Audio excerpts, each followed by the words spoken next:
So, welcome everybody to our bi-weekly webinar. My name is Ryan Poole. I'm a co-host with Jim Brown. I'm a real estate agent, just like you all. Been doing this for over 20 years. I'm also the founder of RealTrade, an online marketplace and social media platform for real estate. We have thousands of agents on there. And then, of course, we have awesome service providers like Jim, and then thousands of buyers and sellers. So I have you check that out if you haven't yet. RealTrade.io, create a free profile and get free leads. So definitely give that a check when you can. I'll put that in the chat. This is a bi-weekly webinar that Jim and I host, every 2 weeks, and it's here to help us agents, right, to get better. And things are moving very, very quickly right now. Obviously, with the NAR settlement, the sites are settlement, the new forms, everything that's coming, repercussions from that are happening in real time. And luckily we have Jim. Jim's our co-host. He's an awesome entrepreneur. Not only does he own his own title company, New Path Title, he owns James Brown Law, and then he owns an awesome closing software called Title Leap, which I love and use on my closings, and it's pretty awesome. So Jim, why don't you go ahead, give a little bit of intro and take this thing away. All right, Ryan, thanks. I'm still getting set up. I'm a little bit rusty, so if I'm slow in my delivery, I'm just getting over a week of COVID. I've never thought that this thing would come back to revisit like it has, but it's kicked my butt. So I'm just bouncing back. On this podcast, I'd like to share with you guys things you won't hear anyplace else. What do I pride myself in? I pride myself in creating unique perspectives at this stage in my career, working with agents and trying to make your life more efficient. So our goal is to set out messages that get you to your goal quicker and tell you the things that are a little more edgy, things you won't hear anyplace else, but definitely take a position for you guys. There are no dumb questions. You can put anything in the chat you want. We'll have a little question and answer session at the end. If you can and you turn on your camera, it helps me a lot to see the feedback from you guys. If I get a couple of heads nodding that you understand it, it gets me to the next topic quicker. There'll be a bunch of time-saving tools Ryan and I will go over with at the end for you. And without further ado, let's get into it. So,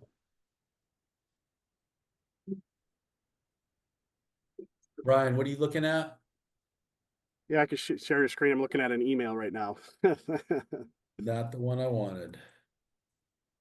Let's see.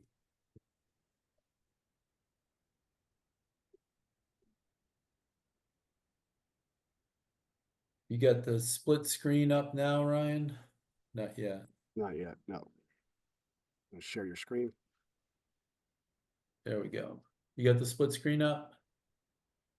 Yep, there we go. It's up. All right, you guys, there are 10 new forms in the last few weeks. There's 2 new laws in the last month. They went into effect April 1st, and it's a little overwhelming. We'll break it all down and make it manageable. There's 2 new condo and flood disclosure laws and 4 new forms that I think are important to you guys. There's 6 other forms that aren't as important, and we can go over why they're not as important and why you don't have to spend as much time thinking about them. Today is October 8th, 2024. That's especially relevant. Realtors are popping out for the Florida realtors are popping out forms and revisions almost as fast as the Atlantic is making hurricanes. I've been in real estate 40 years and solo practice 20. I've never seen the FAR bar revised so many times. I've never seen so many forms introduced. If anybody tells you this is just the way it goes, it's just not true. This is stressful, and I'm here for you guys, and I'm here to help and smooth things, and I'm getting good feedback when I do, and these are tough times. All kidding aside, these storms are no joke. The impact of loss in life, buying habits, insurance, the economy, local and US is significant. But keep in mind, within 10 years, we've been through this same scenario. Hurricane Charlie, August 13th, was a Category 4, cut through Southwest Florida. Hurricane Francis was another biggie. Just a couple weeks later, Category 2 went through Stewart.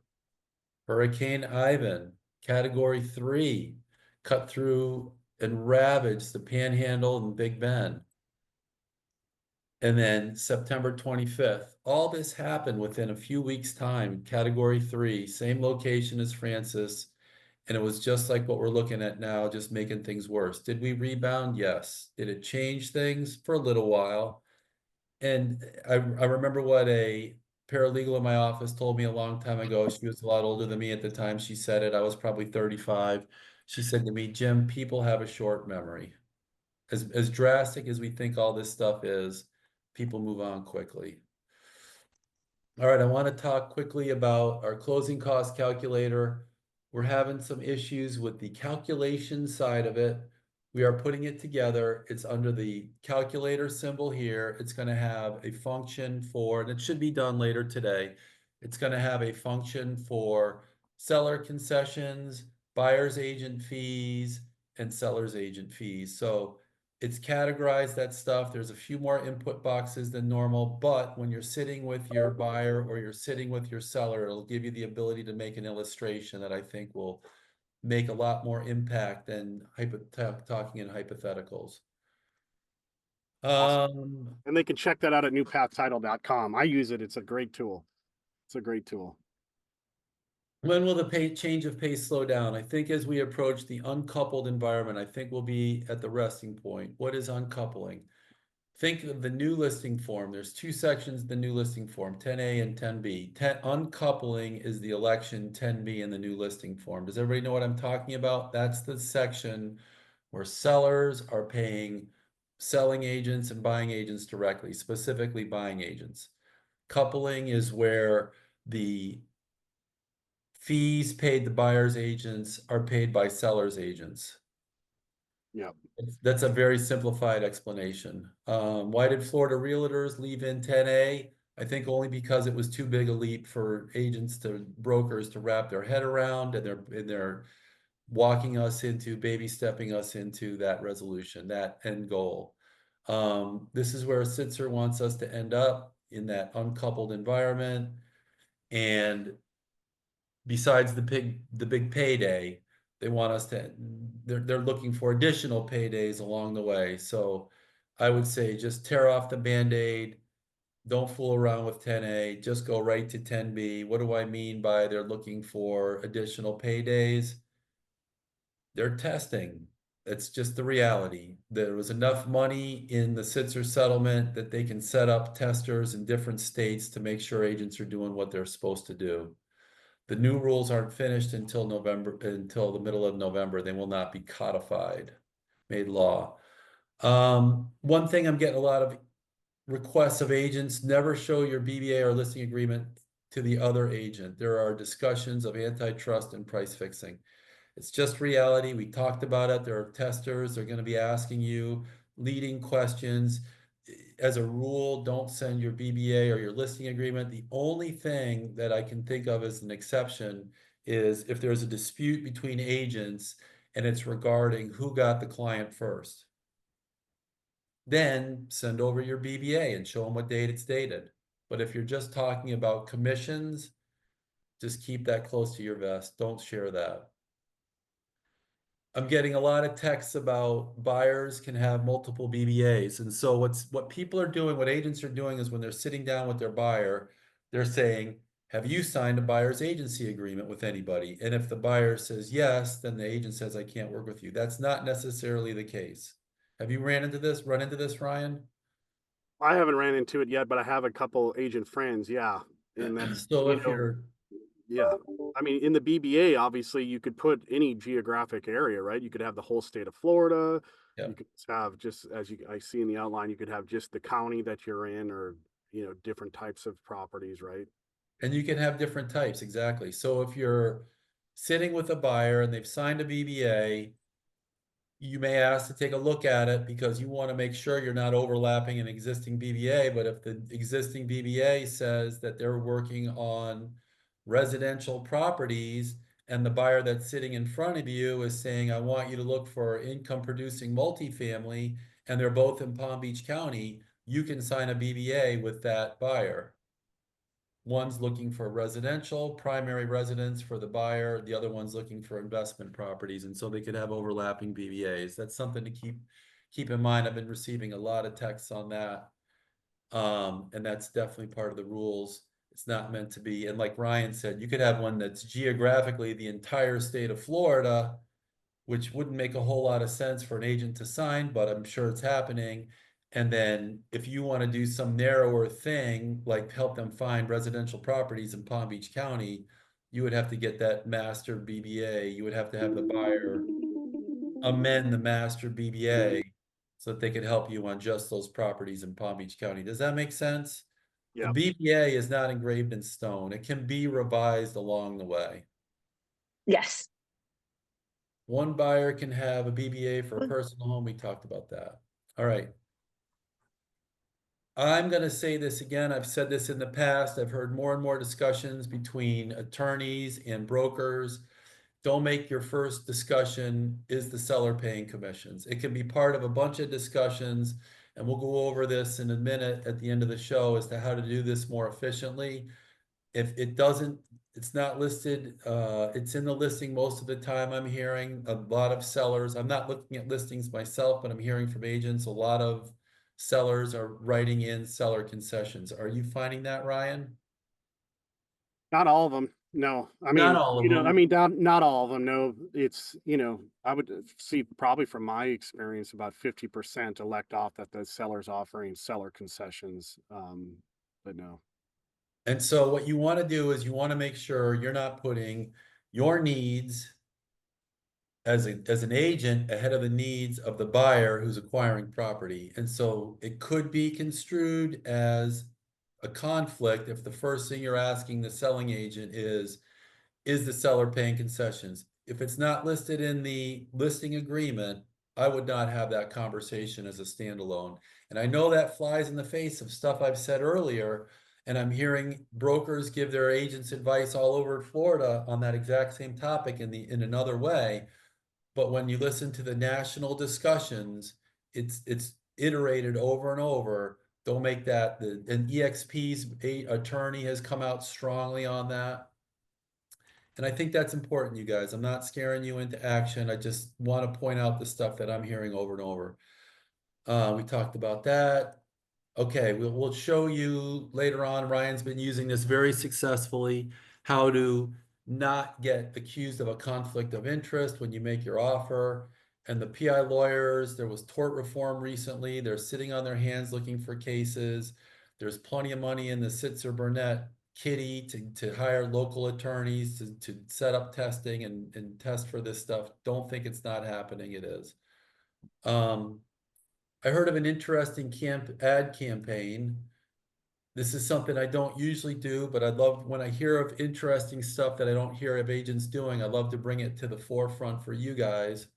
I'm not a big fan of Zillow or Zillow estimates. However, I have heard of a marketing campaign that agents have been using successfully. And what they're doing is they're taking a screenshot of this estimate history image and they're making a postcard. And what they're doing is take a screenshot and then make a postcard. I forgot to write that in.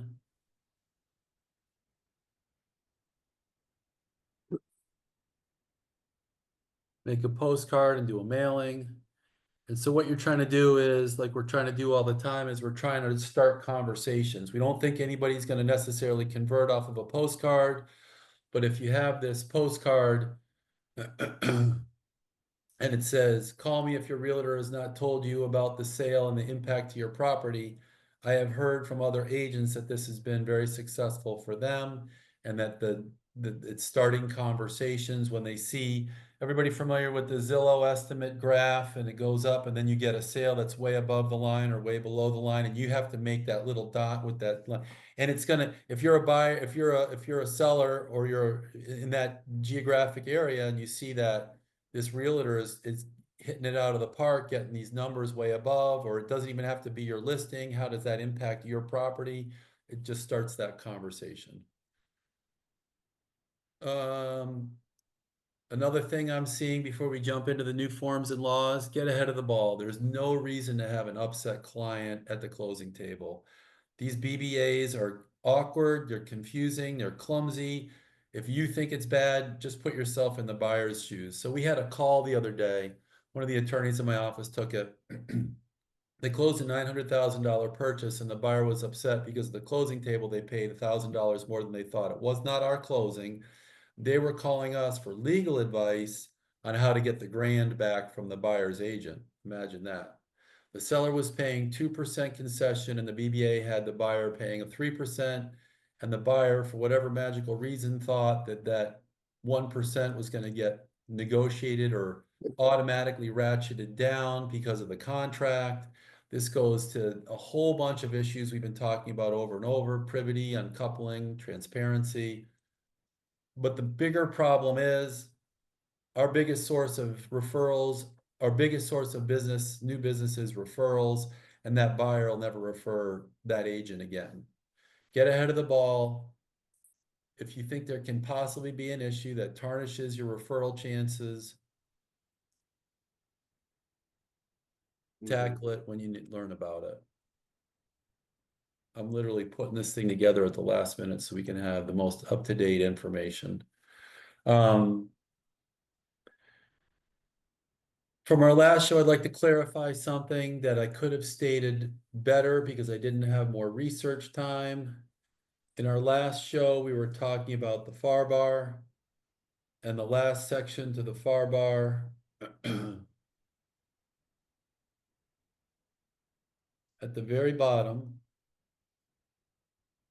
they revised the broker section, and the broker section has a line in it that I could have explained better. Can you see this, Ryan? Yep. All right, where it says listing and cooperating brokers, if any named below, are the only brokers entitled to compensation in connection with this contract. I had conversation with other attorneys before the show, and there was confusion. I couldn't get a response from the Florida Association of Realtors. I talked to the Florida Association of Realtors. They're the ones that you really have exposure for if you don't manage this form properly.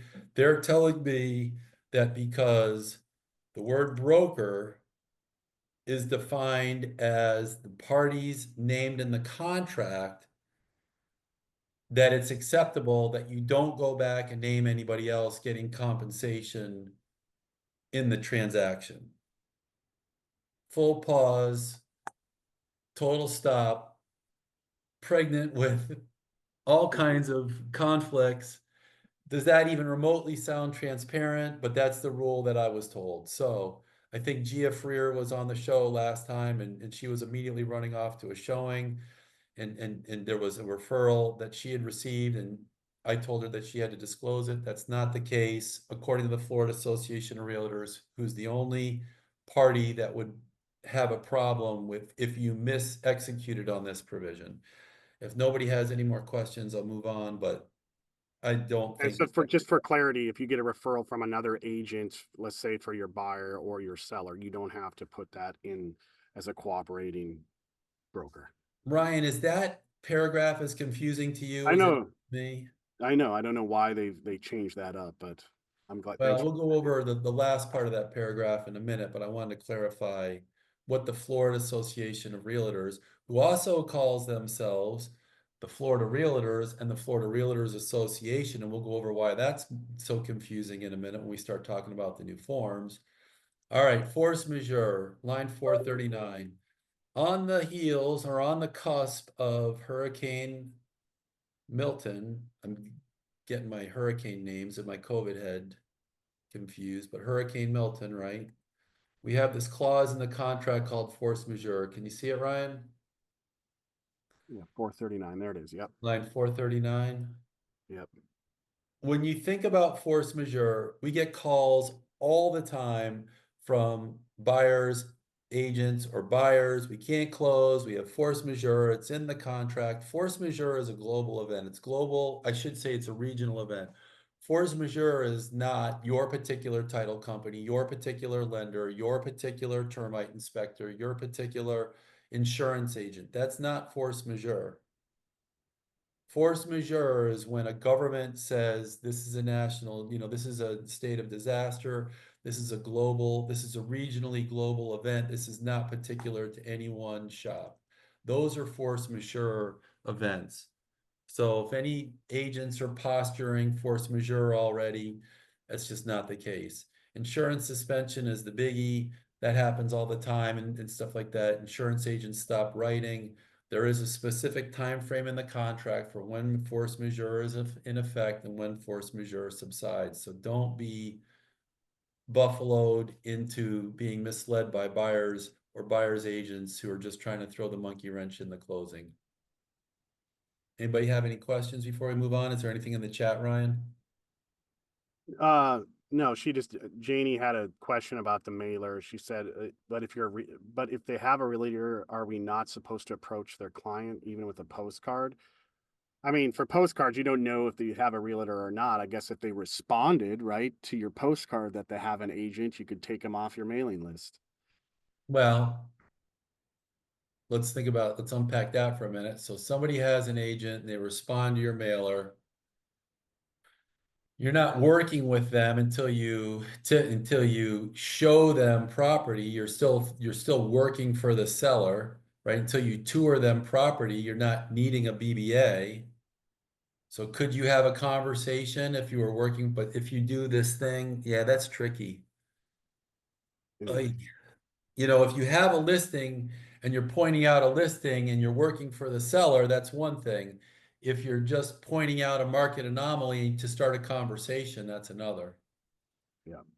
I mean, I'm just saying a lot of agents, they just blanket, right? A farm Yeah. area with postcards trying to fish for listings, I Yep. mean, obviously I mean, you would never know if that possible seller is already working with an agent, but if they did respond, I guess the right thing to do, that they do have an agent that they're working with, be take them off your mailing list. And that's important point to like circle back on the global rule. What's the global rule? The global rule is you don't need a BBA from a buyer until you are touring them. And that's when you'd have the conversation about conflicts and BBAs and multiple BBAs and things like that.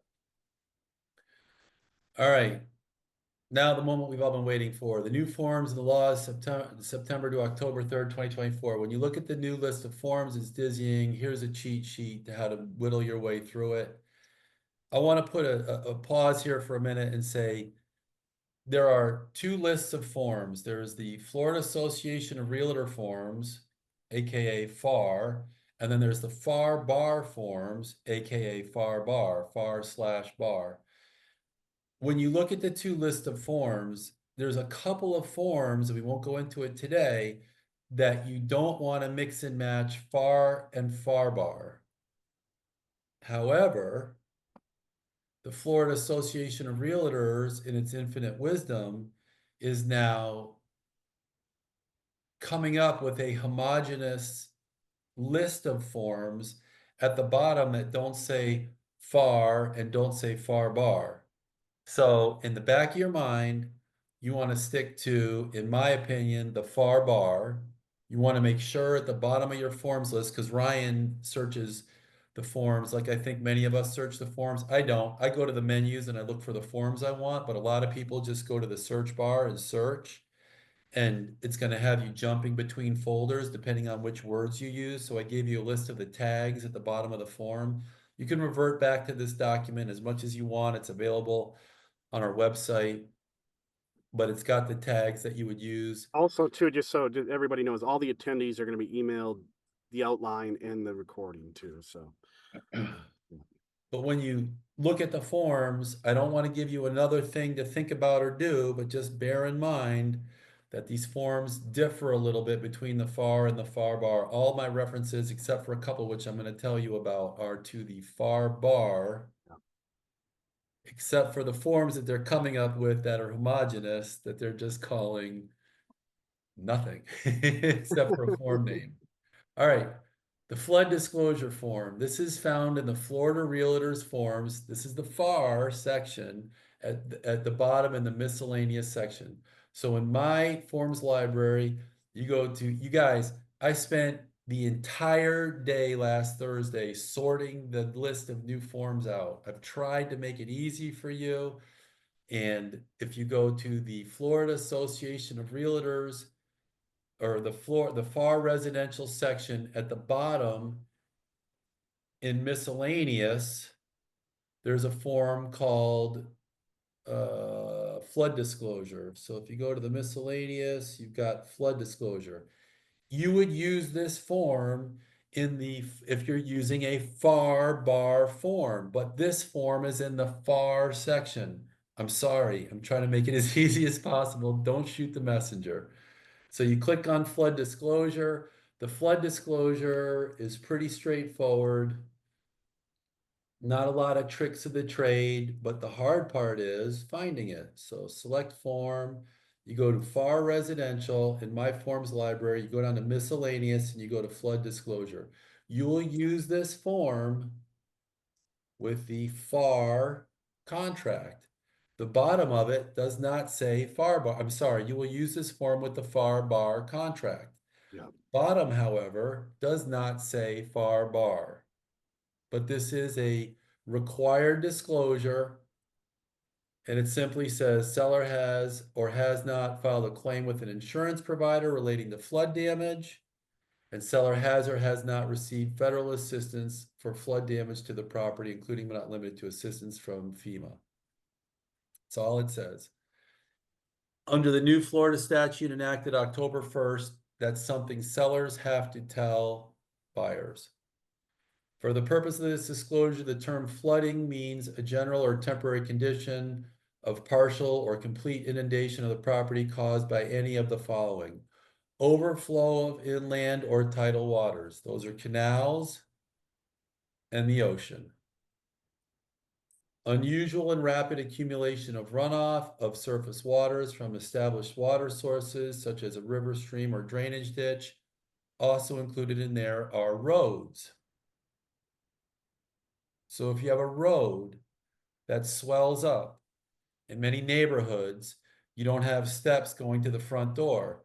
If you have a road that swells up, there's a section of Washington Road right down from my house that they just improved, where every time it's staged up, the water staged up, the road would swell up and the water would literally lap on the step to the front door of the house. I never saw it go in the house, but if it did, that would be considered a flood. You didn't necessarily have to have a big rain event. You would have king tide and heavy winds, and that pushes the water in the intercoastal. So those are just things to keep in mind. Ryan, you looks like you got a question. Yeah, no, so I just want to be clear on this, Jim, for all this. So this now is required from the sellers. So before, the seller's disclosure wasn't required, right? A lot of sellers do it. I mean, it's up to them. No, we're gonna go into a whole nother form that is not required. This But is go this ahead. is required. This is required. Florida Okay. statute 689.302 requires a seller complete and provide a flood disclosure to a purchaser of residential property on or before the time the sales contract is executed. If you forgot, could you do it during the inspection period and would you be penalized? You could absolutely do it. I don't think you'd ever be penalized. Who would penalize you? Because the buyer always has the right to cancel. But it does say at or before the time the sales contract is executed.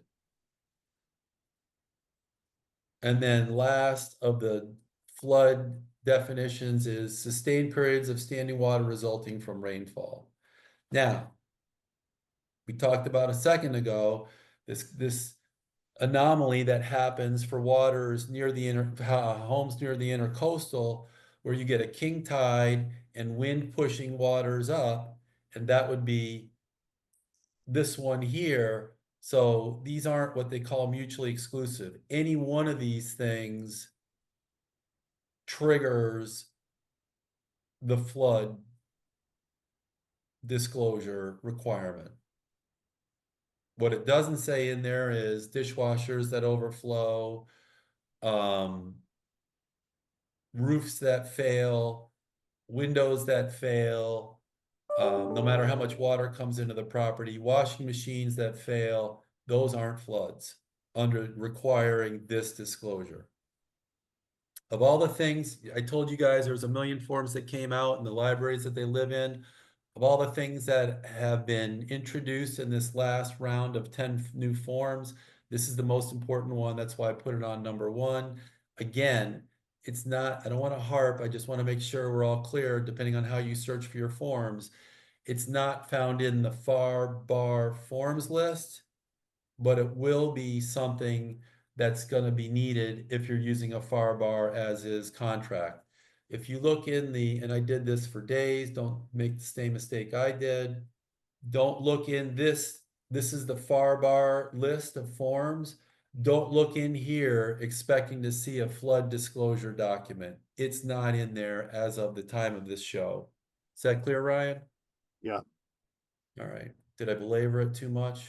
No, we just had a couple questions in the chat. What about active deals now? Should we be getting this form now from the, from our sellers?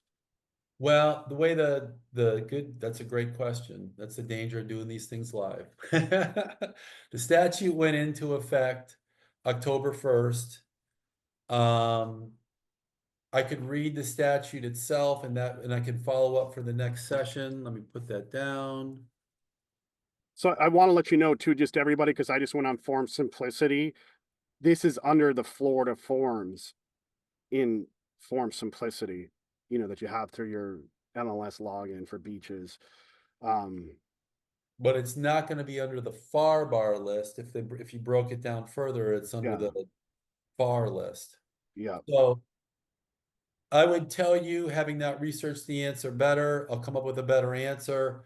But if something goes into effect, if a statute goes into effect, typically it affects deals on that date moving forward. It's rare that a statute will say this statute affects any pending transactions. Usually it affects only transactions generated the day after the effective date of the statute, which was October 1st. But I'll get a better answer for the next show.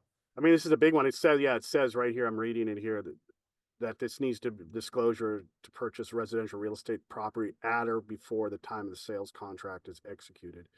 So, I mean, if you have a contract that was before this form came out, you're fine from my interpretation of it. But I'll get you the definitive answer on that, because the statute's going to have, the statute's long. It goes into a whole bunch of stuff, but it's going to have a specific effective date provision. Janie, did you have a question? You got your hand raised. You can unmute if you have one. There you go. Here it asked. All set? Yeah. All right. We got the condominium rider. This is the second state law change. This is a change that appears in an existing form, so you don't have to go out and grab a new form. This is the revised form, the revised existing condominium form, but just be aware of what it says. And at the very bottom of the form, it says CRSXX 90224. I gave you for the bouncing back for a second, at the bottom of the flood disclosure form, I gave you the reference that appears at the bottom of the flood disclosure form. I'm giving you the form reference in the bottom of this form. So you go to, what is it? FAR bar. This is confusing now for this one. Well, no, this makes sense, but for you go to FAR bar, it's under riders. And so you click on FAR bar riders, condominium rider, like we've always done.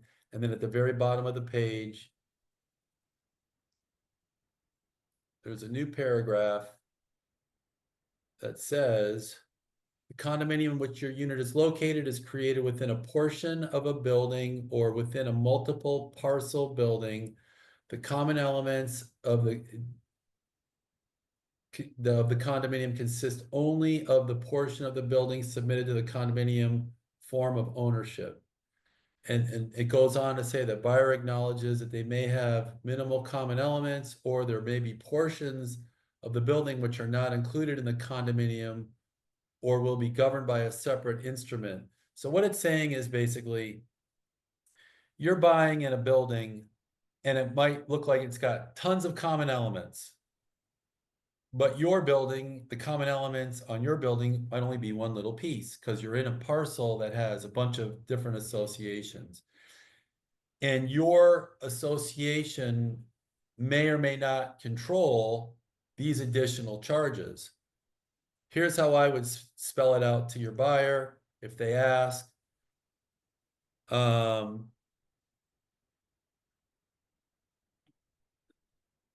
You may be responsible for fees that are common elements of other associations within your community. and it's more like parent associations, not just the fees of your association.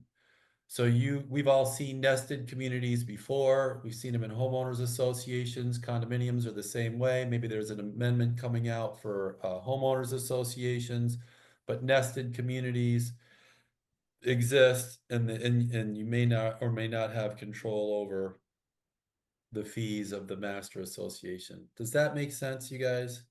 Did I mess that up, Ryan? Or Yeah, did no, I? I mean, I've had sold condos where there's multiple associations. Actually, I've seen three or maybe four different associations that they need to pay for.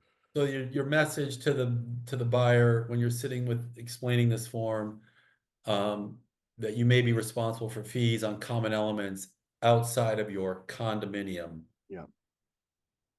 Hey, before we get too far, real quick, Donna had a question on the flood disclosure. Yep. That include lots and land too, as well, not just I mean, I would assume it's real property, so lots and land. Yeah, no. I'm thinking I don't remember anything in there that limits it to a structure. Fire bar residential, flood disclosure. Yeah, it says residential real property. It doesn't say improved real property. It just says residential real property. Okay. Wow, that really opens up a can of worms because we've all seen.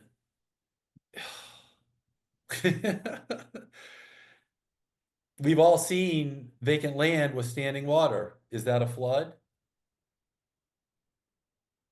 We all agree that if an inch of water comes through your front door, that's a flood. But would we all agree an inch of water on a piece of grass is a flood? I know. I mean, my understanding, I guess, to answer Donna's question, yeah, I mean, it would, from what it reads right here, you'd have to get this disclosed for for vacant land too. Until we get more clarification, it says real property, and I'm thanking Wendy for having her camera on because I see her smiling. Like this, it's not just me, thankfully, that's confused by this stuff. Yeah, and Michelle And had a this is the value of doing, I don't mean to talk yeah, over you, Ryan, but this is the real I value know. of doing the group, right? Everybody brings up something that their own perspective, which aren't things that I've thought of. Yeah, So and Michelle had a quick question. She said, the form says that the seller submitted a claim or received federal assistance. If the community floods, but the seller hasn't made any claims, how would a buyer know? then they wouldn't have to disclose. You're only disclosing if you've received the money, Yeah, not if it floods or if it doesn't flood. And there's another important one that Tajay and I went over this morning, which is, I didn't mention when we were in this section. Where'd my cursor go?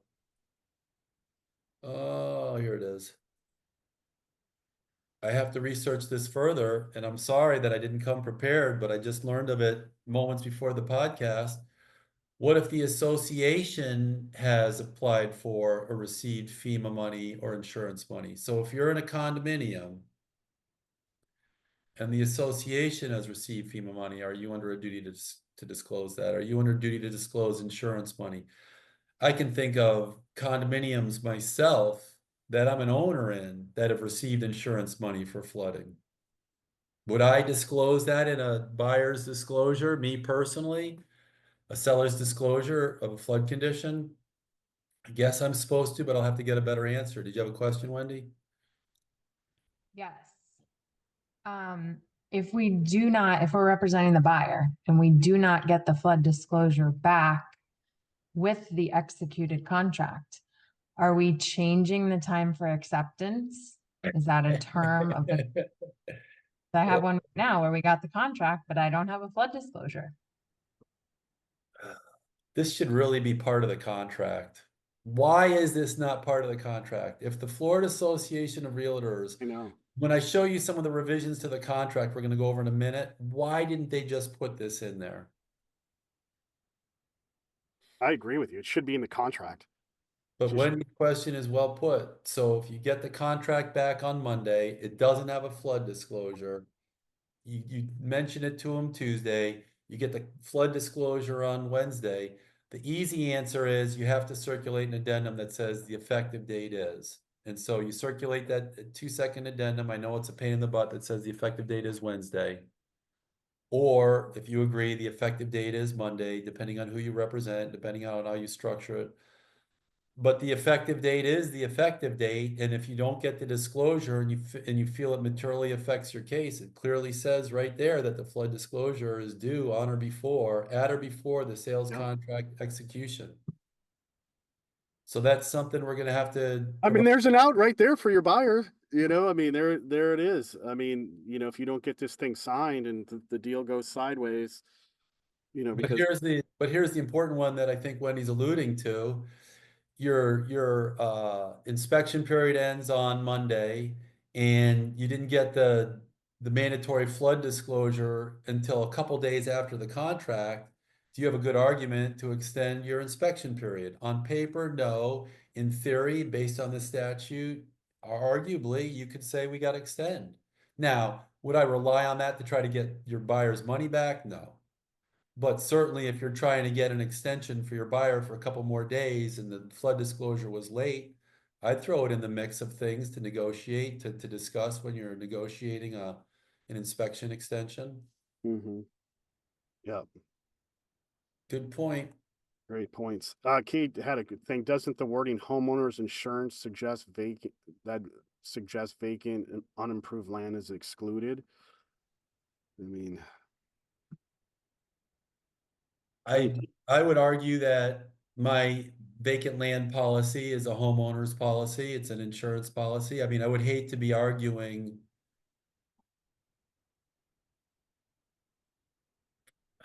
Boy. It'd be nice if it said this form did not apply to improved land. If anybody gets one of these things and you have a vacant property, let's talk about it first. But the reality is, if they haven't received money, you're still, if you have vacant land, well, here's the practical reality. If you have vacant land and you've never received money, the seller, this is limited. This is another important point I forgot to mention when we were talking about the form. This isn't limited to sellers and prior owners. This is just sellers. It doesn't say everybody in the chain of title. So if your seller of vacant land never received insurance money, all you're going to do is check no and move on.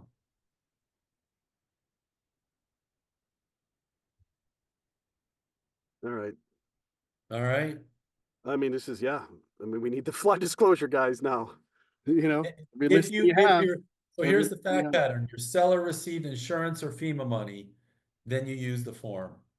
If you didn't receive insurance or FEMA money, you're checking no, and you're still using the form. So it doesn't really matter. Gotta have the form. And it's not sellers and prior owners, it's just sellers. Yeah. All right. Conspicuously absent from the new forms is the language that says the Florida realtors are not liable for these forms as they have with all the compensation forms.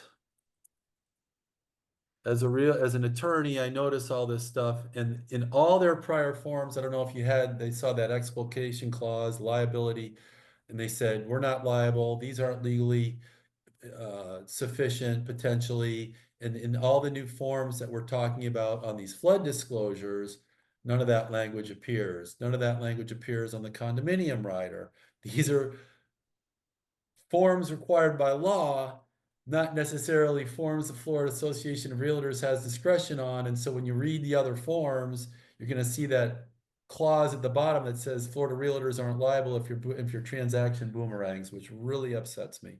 All right, other new forms. You have the seller's property disclosure form, condominium. This is the one that I think you were talking about earlier, Ryan. It's found in the FAR miscellaneous forms. So again, you got to bounce between forms libraries, but this one is in the FAR miscellaneous. That's this category here. And then you bounce down to seller's property disclosure. Condominium, I see it. So there used to be one form, seller's disclosure. Now there's seller's disclosure, and they titled that residential, and they titled the new one seller's property disclosure condominium. So now we have two forms where we had one, and then there's a whole bunch of condominium statements in here. And the thing that I find problematic is it's not mandatory unless your broker says so. Yep. And I don't like it because my concern is that many of these issues might have been sent to the seller in an email or posted on the condominium association website, but who reads all their emails and who goes to the website? So if you use this form and you answer the form and you've necessarily said no on an email that the condominium sent you, giving you notice of the issue, now you've committed potentially fraud. Yep. So, in the goal of streamlining how we do what we do, I am not a fan of a seller's disclosure form in general, and I am not a fan, certainly in favor of the new seller's condominium disclosure. And I had this discussion, you'll know it's the form because it says this word condominium at the top. I didn't make a note of what it says at the bottom. Okay, so here's the SBDC-2. If you want to search it in the search bar, SPDC-2,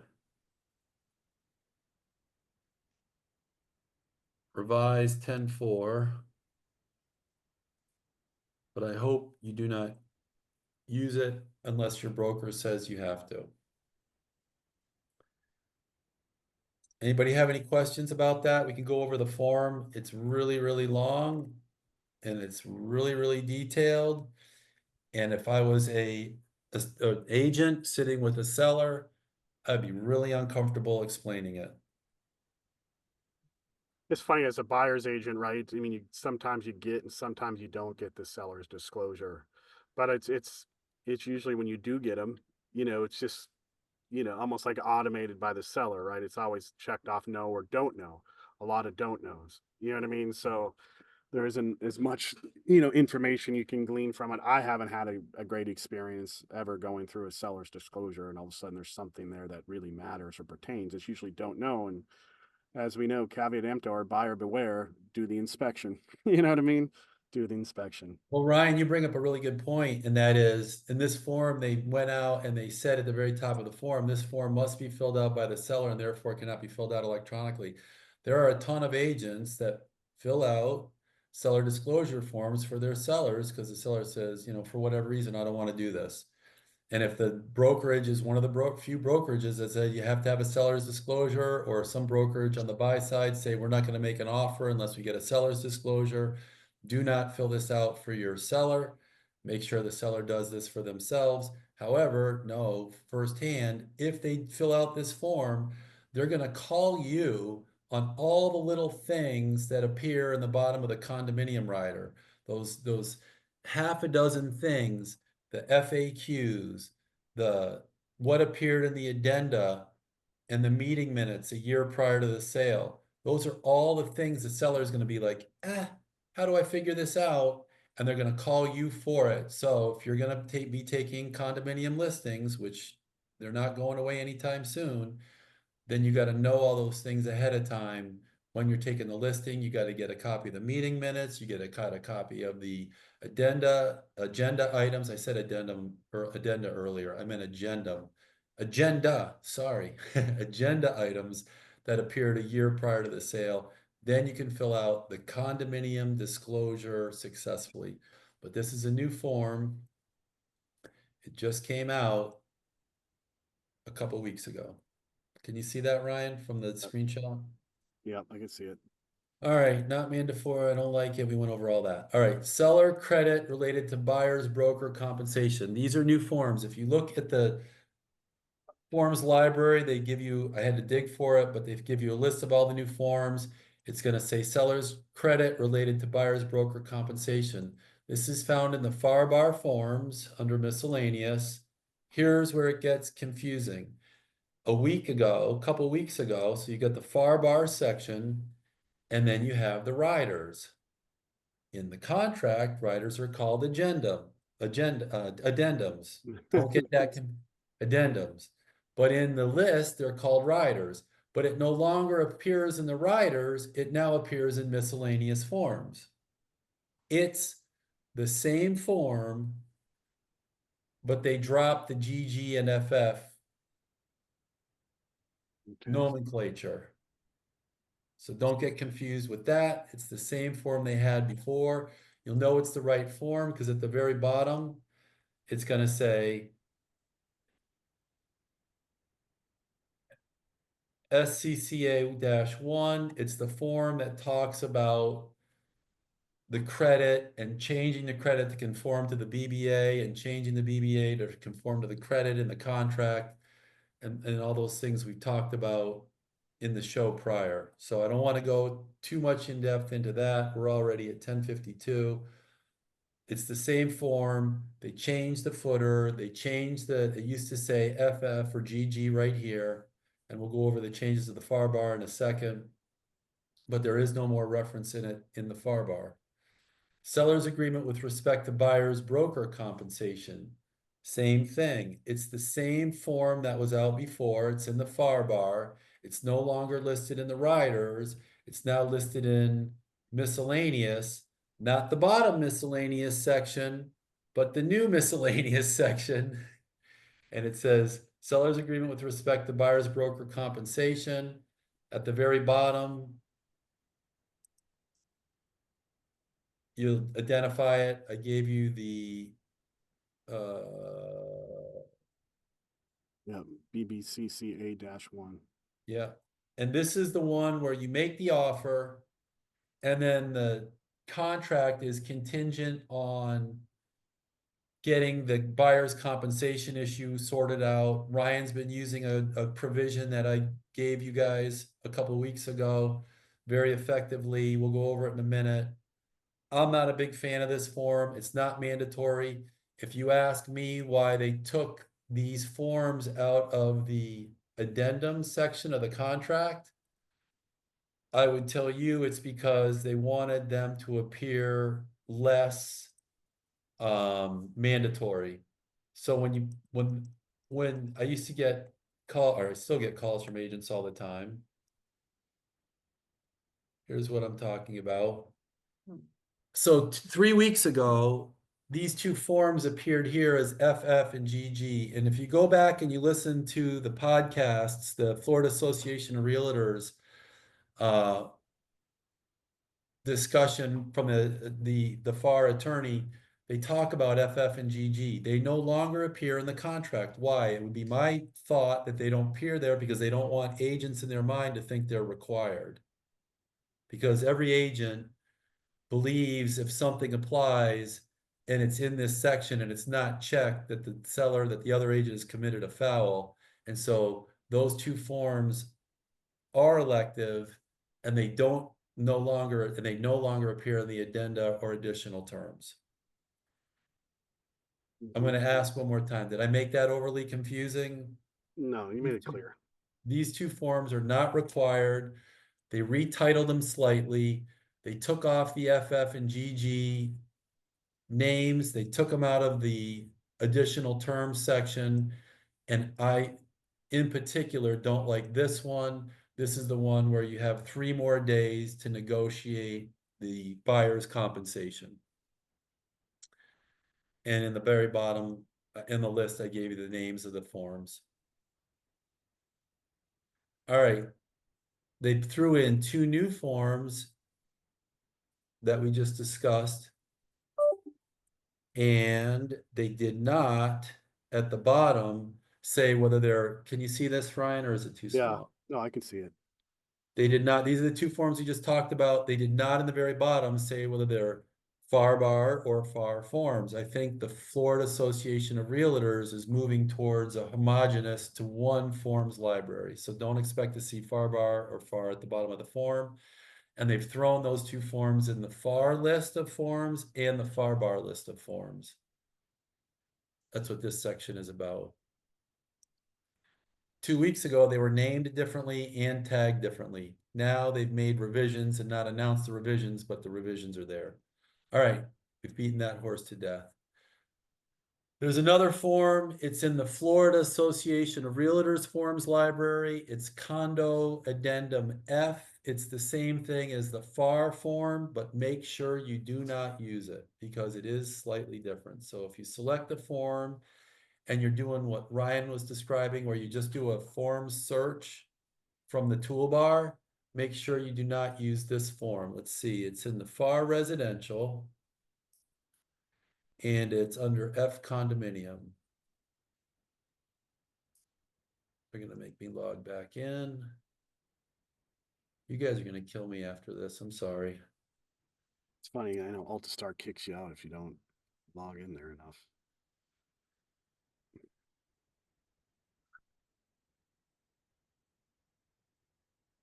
All right, maybe they're not gonna let me back in for whatever reason, who knows? Here we go. So you go to FAR residential, you go to F, the condominium. So now we're in the FAR form library, not the FAR bar form library. And you're gonna see at the bottom of the form, it's basically the same form. It's not exactly the same form, so you don't want to use it with the FAR bar. You want to make sure you're using the FAR form that we went over earlier. And you'll know the difference because here at the very bottom, it says FAR, it doesn't say FAR bar. Okay, go up to the top just to see what it says up at the top. Don't shoot me, I'm just the messenger. Oh, okay. All right, so here's the form you want to use. FAR bar.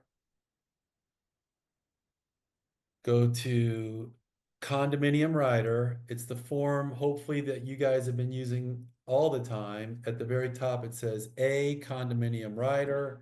That correlates to A in the addendum list of the FAR bar. Everybody with me? And at the very bottom, it says Florida Association of Realtors and Florida Bar. Yeah.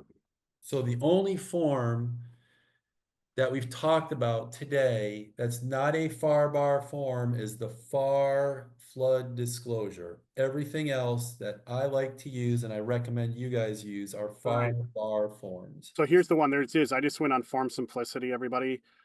There is if you put in condo, right, for like a condo rider, there's two of them in there. There's like Jim said, there's the FAR bar, and then there's just the FAR. So use the FAR bar condominium rider, which I'm making an offer on a condo hopefully today. You guys, I mean, I'm Jesus. sorry that the Florida Association of Realtors has done this way. I'm trying to make it as clear and simple as possible in what I call a cheat sheet format. Just use the FAR bar form unless you're talking about the flood disclosure, then you're going to use the FAR form. Got it. Keep going, Jim. All right, FAR bar as is. In the forms library, there was a rider list. We just went over all this stuff. They dropped the FF and GG from the FAR bar as is. Yep. We know that.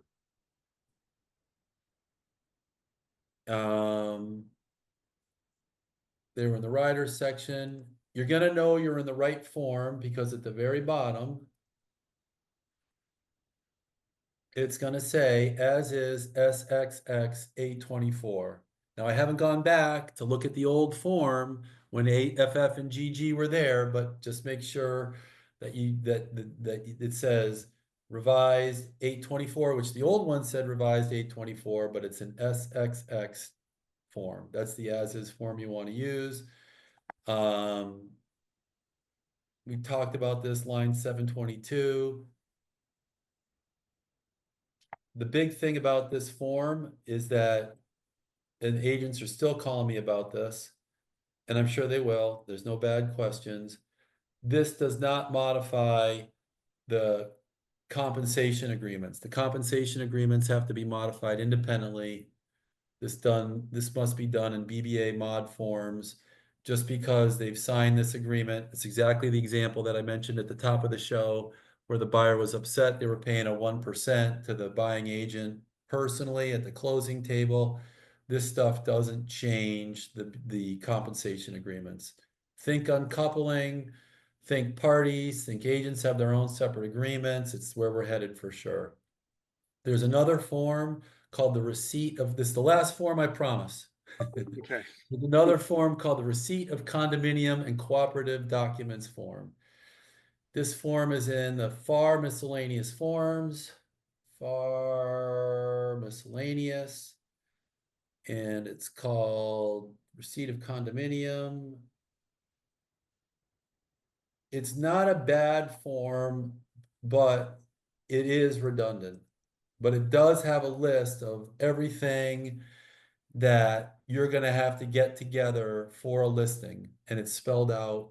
And if you have any concerns about it, it talks about the agenda minutes, the governance forms, the milestone inspections. Milestone inspections are a biggie. We're gonna have to do another show on milestone inspections because we're just seeing those really impacting deals for issues that are discovered late in the deal that should be discovered early on.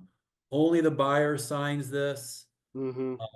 You'll know it's the form. If you want to just search it in the forms library, it's called an RCD-7. It was just revised a couple days ago. Again, it's in the FAR forms. I don't recommend it, but I do think it is a good checklist if you're hazy on what has to be produced, but it is also in the bottom of the FAR bar condominium addendum, that list of what has to be produced. But this is Yeah, nice. I'm looking at it for simplicity. They have it under under receipt of condominium cooperation documents, cooperative documents. Yep. So if you look at the outline, I said, I think it's a good checklist. I think it's redundant, blah, blah, blah. All right, we're at 11 o'clock. Parting thoughts. I like this way better than I do using the form that's available to us now in the forms library where you're negotiating buyer's compensation after the contract is signed. I think the flood disclosure should be in the contract, and I think this should be in the contract as a standard of everybody's. Wendy, that's a really good idea. Put the flood disclosure in the addendum. Like you just make it part of your every offer. Wow.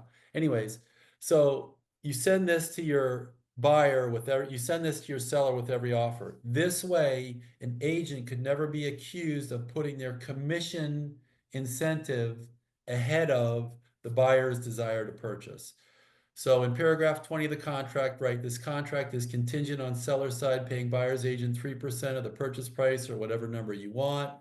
Have the buyer sign the offer. Boom. What have you just done right there? You've put the buyer's desires and the agent's desires at the exact same time, not in conflict. Send the offer to the seller's agent. With the offer, send the seller to the buyer's agent compensation agreement with the same percentages of the contract offer. It's that easy. And you'll keep yourself, if there are testers, you'll keep yourself not running afoul of those tests, for lack of a better term. I haven't had any pushback on that either on the additional terms on any of my offers that I've been writing that in there. So it's been great. This is something I wanted to open up to the floor for discussion. I don't know how to handle it, but I guess Ryan Poole or Ryan Beckett brought it up a couple weeks ago. Sellers are countering with 2 offers and making buyers agents not comfortable. What do? They're sending back 2 counter offers. A higher price seller pays buyer's agent and a lower price with buyer paying buyer's agent. And as agents, we have to present all the counters. But it's really putting in a highlight that compensation impact on the on the purchase price and bringing it, front and center. I don't know how to manage this. I'd love to have your input.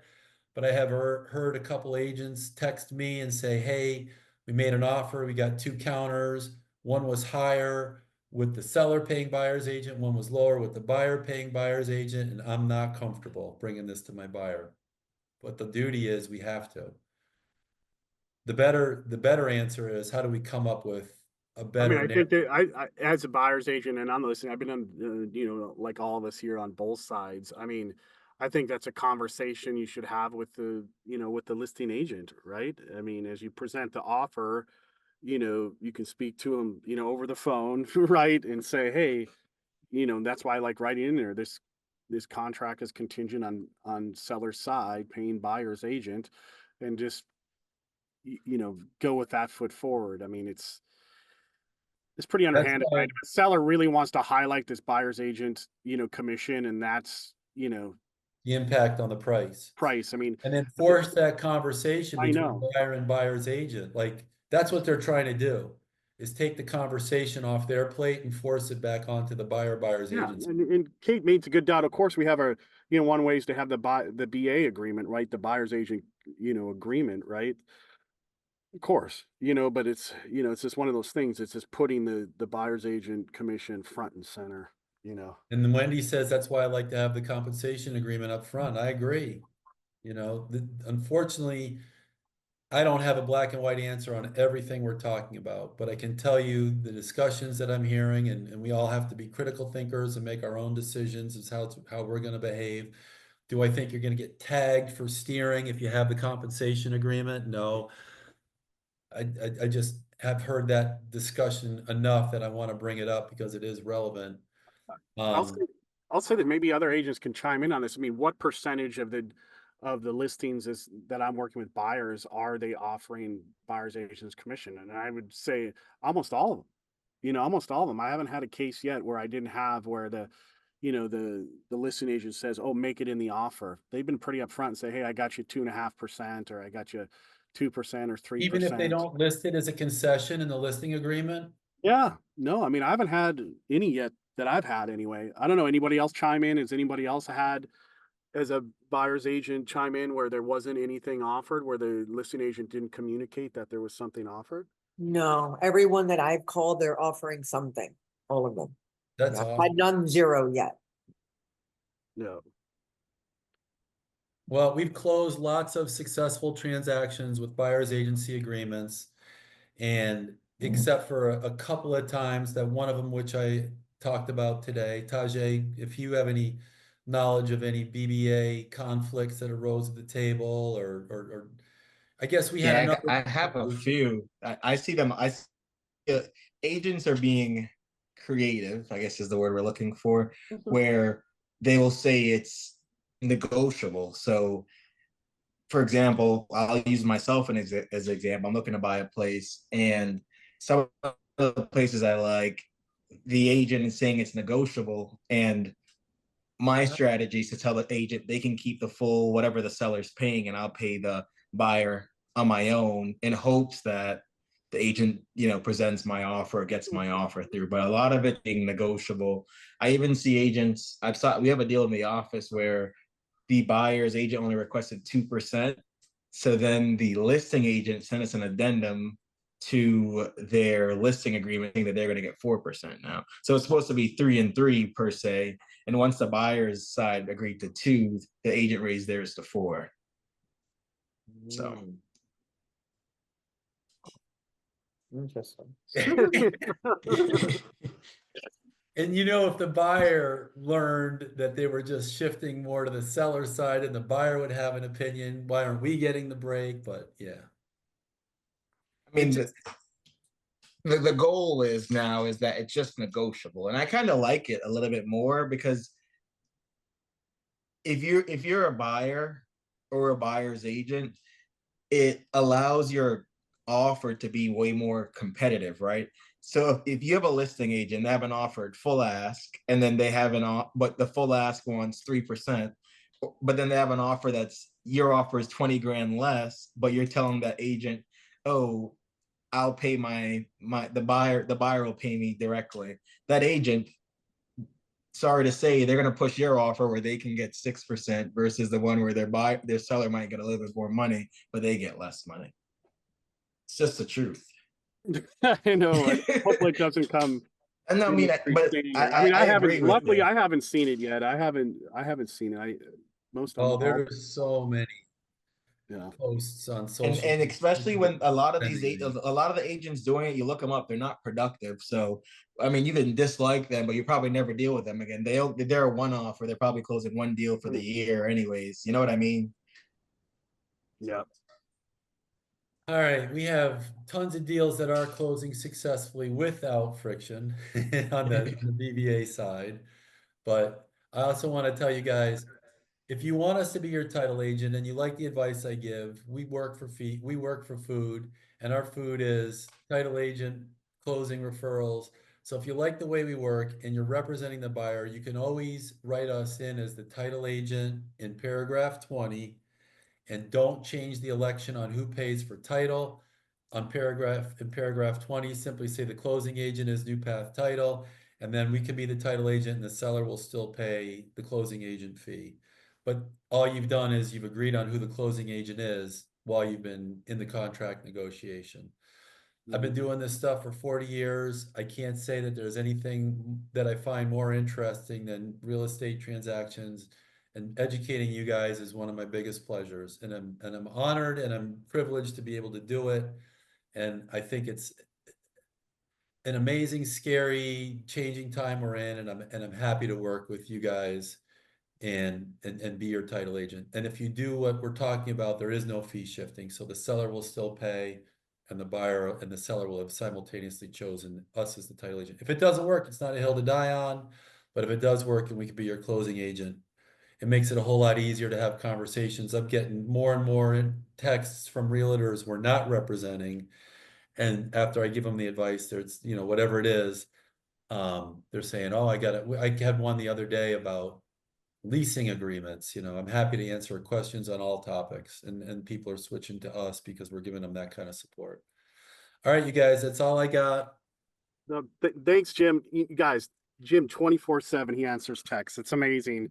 You got a real estate attorney at your disposal. I can't say enough good things too about New Path Title. I love closing with them. They have the great closing software called Title Leap. It's like a free contract coordinator. Of course, you have, you know, and it's free for us agents, keeps track of all your drop dead dates. Of course, Title Advance. I use that now, even on my buy side, if I want to know there's any kind of title issues that we're going to have to address come out to closing. Of course, if you're a listing agent, getting a free Title Advance, you look like a hero going into your listing appointment. So definitely get those tools from Jim. Those are free, offered to you, title advances. And it's great, Jim. I mean, having a real estate attorney's perspective here with all these new forms and what we should do, can't say enough good things. Of course, hey, check out, if you haven't registered for RealTrade, do it. It's free for us agents, and you can get free leads. Not only can buyers and sellers discover you off your own listings, they can actually discover you on the Search Pros features. They can check out, you can get connected with other agents. It's almost like basically a marketplace and social media come together. I hate using the word Zillow, but it's like Zillow meets LinkedIn, but only for real estate. But we have a different business How model. many agents are you up to, Ryan? Gosh, Jim, we're closing in on 3,000 now. 3,000? Yep. I 3,000 think, agents. wasn't the And last thousands bill? of buyers and sellers. I mean, we're running some ads too, so we're getting more buyers and sellers on the platform. Of course, homes.com has kind of basically copied our whole model, where they go, oh, you can connect directly with the listing agent, which you can on RealTrade too, but we have way better. We have the whole Yeah, but you guys are so much more personalized. Yes, I mean, totally. You get your free profile. It's almost like your free landing page, and then you can connect with all the awesome And you service. got the social element where you guys are getting off market stuff happening. Exactly. You're going to see things there, you know, data from agents and the public that you can't get anywhere else. So it's pretty awesome, Jim. Pretty awesome. And then we got, if you guys have to sue somebody or evict somebody or eject somebody, we've got James Brown Law. People aren't aware, there's a little known tool called partition. We've talked about it before. I had a call from an agent just the other day. Two people own property. One person wanted to sell, one person didn't. We can make that sale happen. And it's called partition. It's not tough, but people who are stalemated on what to do with property that have multiple owners, we have tools that we can get them over the hurdle, make the sale happen for sure. Oh, also eviction and ejectment. There's a big difference between eviction and ejectment. If you have an attorney and they're using an eviction and it should be an ejectment, they're wasting time and money for your client. We can get those things tackled for your clients. And then Ryan mentioned title advance. Use our title advances. They help. Period. End of story. It's a cheat sheet for your It's one of the title. best things ever. It can save you so much time as a listing agent and as a buyer's agent too. You just know going in, you don't have to sit there and wait for, for title to come back if there's any issues. It's a great free service that Jim I does. want to mention something that we haven't mentioned in the past. We have another service. We do hard money lending. So we've talked about creative finance a lot. We've saving a bunch of deals lately. We are happy to pay agents points who refer us deals. So these are 1 to 4 family residential, not owner occupied transactions. If you send us a deal, we give a loan, we'll pay you points. It's simple as that. And you could do that because you're a private lender, right? It's not, Yep. yep. Yeah, and these are not homeowner occupied residential transactions. Awesome. All right, you guys, any questions you got? That's all I've got. You've gotten Thanks. everything I have to give. Thanks, Jim. Thanks everybody for attending. Good luck out there with these new safe. forms. Bye. Thank you. All right, thank you. All right. But Jim and Ryan, real quick, do you know what I see though? Is that a lot of these contracts, it will have where the contract's contingent on the seller signing the seller to buyer broker agreement. Yeah. They're So using they're that, they're using that form. right. And then they're putting it in paragraph 20 that it's contingent on a fully executed seller to buyer broker's agreement. Why not just put in the amount? Like Jim said, just put in the amount right in there. You know what I mean? Right. Yeah. I mean, but what do you do? Do you go back and tell your buyer, oh, we're not going to get this place because they're not paying me? You know what I mean? It's a hard now- conversation, man. No, it's hard. And Taj, I love the fact you're smiling. Like he eats this stuff up. He lives on this stuff. But Cause I can't wait to see like when it does come to fruition where the seller's like, I'm not paying you, but the buyer really loves the place. What do you do next? You know? no, it's terrible. But that's And that's the kind of like, I feel like the Florida Association of Realtors could really make better forms that don't leave these open-ended conversations, but it does take a lot of thought and it takes a lot of work. And if I sat in on a bunch of these contract writing board meetings, and the degree of painfulness, I don't care what you guys have witnessed in your life. You've never seen anything more painful than a bunch of lawyers sit around and talk about contract terms. It is. Well, they're It's- all getting paid, Jim, to talk as long as they. No, well, what they're doing is they're generating work, right? Because we're at the board review meetings for free, but then we're thinking about ways to set ourselves up for work in the future. But Exactly. Make it ambiguous as you can so there could be later attorney work. I'm not gonna, no one can repeat this in this podcast who's lingering, but I don't like lawyers. Just putting it out there. I don't like lawyers. And I want to put a caveat. I don't like most lawyers. There are some lawyers that I really like. I was schooled. I had the benefit of being schooled by some older guys, Greg and Jeff Burdick, specifically Greg, or specifically Jeff rather, and Jeff Barron. And those guys told me when I was a year into practicing law, they said, Jim, if you don't get a closing, everybody's mad. Make sure that thing closes. And so I always thought of, how can I make this thing close? One of the ways you make it close is you educate the agents upstream so that by the time it gets to you, those conversations have been had. Educate the agents on critical dates. That's why we invented Title Leap. Educate the agents on pitfalls you see other agents making so their deals don't fall out in inspections. Or have, major heartburn right before the closing because they failed to deliver the condo docs that were required. But make the deal happen, right? Every time a deal doesn't close, we don't get paid. I want to make that deal close. Let's close deals, everybody. Let's it. close some Bye, deals. guys. Thanks, Jim. Thanks, Take care. appreciate Have a it. great Thanks, day. everybody. have a good one, guys. Good luck Bye. out there, guys. Good luck. Take care.